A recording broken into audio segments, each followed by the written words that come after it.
के लिए गौरव किशोर शर्मा की रिपोर्ट। 144 वर्षों के बाद इस सदी का सबसे बड़ा मेला महाकुंभ 2025 का आगाज हो चुका है। शाही स्नान हो रहे हैं। इससे पहले ही एक वक्फ बोर्ड को लेकर के बड़े बदलाव किए जा रहे थे देश में। वक्फ बोर्ड को एक तरीके से जमीन हथियाने की प्रक्रिया, ऐसी बातें उसको लेकर कही जा रही थी। दूसरी तरफ से आवाज उठी कि सनातन बोर्ड बनना चाहिए। सनातन बोर्ड अब क्यों बनना चाहिए, सनातन बोर्ड को लेकर के क्यों जरूरी है, उन तमाम मुद्दों पर बात करने के लिए हमारे साथ देश के, पूरे विश्व के जाने माने कथावाचक देवकीनंदन ठाकुर जी महाराज मौजूद हैं। गुरु जी, आपका न्यूज इंडिया पर बहुत बहुत स्वागत है। बहुत बहुत धन्यवाद। सनातन बोर्ड को लेकर के आप मुखरता से आवाज बुलंद कर रहे हैं। सबसे पहले मैं यही समझना चाहता हूं कि आखिर इसकी जरूरत क्यों आ गई। ये बात कोई 1954 में किसी ने क्यों नहीं पूछी कि वक्फ बोर्ड की क्या आवश्यकता आ गई इस देश में। जिस दिन इस प्रश्न का उत्तर कोई दे देगा, उस दिन पता चल जाएगा कि सनातन बोर्ड की क्यों आवश्यकता आ गई। प्रसाद में मिलावट, मंदिरों पर अधिग्रहण, मंदिरों की जमीन को अपना बताना, ये तमाम मुद्दे तो नहीं है क्या सनातन बोर्ड के? आप एक बात बताइए, मेरे ठाकुर जी के मंदिर में धर्माचार्यों का अधिकार होना चाहिए। वो डिसाइड करें, डीएम पीएम थोड़ी डिसाइड करेंगे। पीएम तो हालांकि डिसाइड नहीं करते, पर सीएम जो स्टेट के होते, केरल में कौन थे, साउथ में कौन थे, तिरुपति बालाजी के सीएम कौन थे जिन्होंने ये सब गड़बड़ की।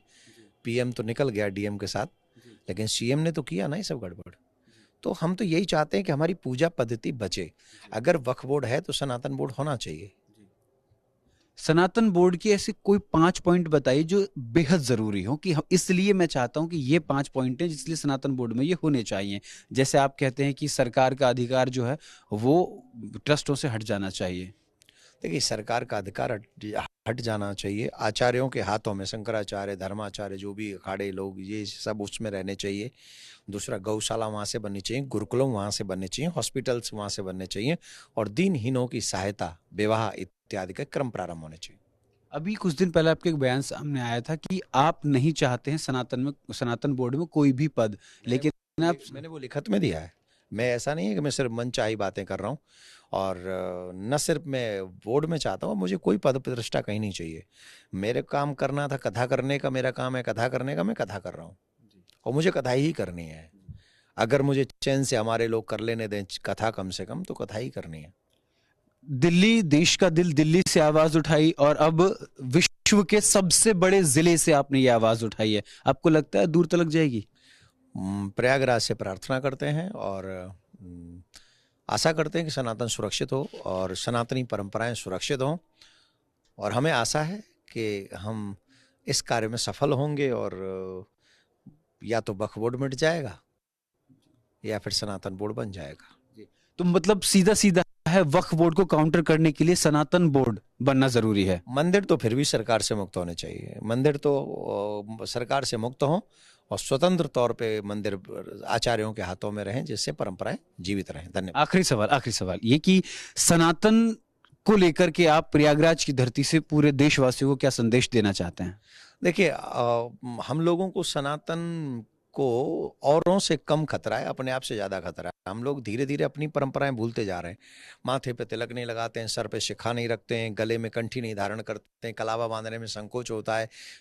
घर में जितने भी लोग हैं वो सूर्य को जल तक नहीं चढ़ाते हैं, भगवान के आगे आरती दीपक बुझा करते नहीं है, पूजा करते नहीं है। ये बहुत सारी चीजें हैं जो हम कम से कम सनातनी होने के नाते, उनके बच्चे कुरान पढ़ते हैं, हमारे बच्चे रामायण क्यों नहीं पढ़ते?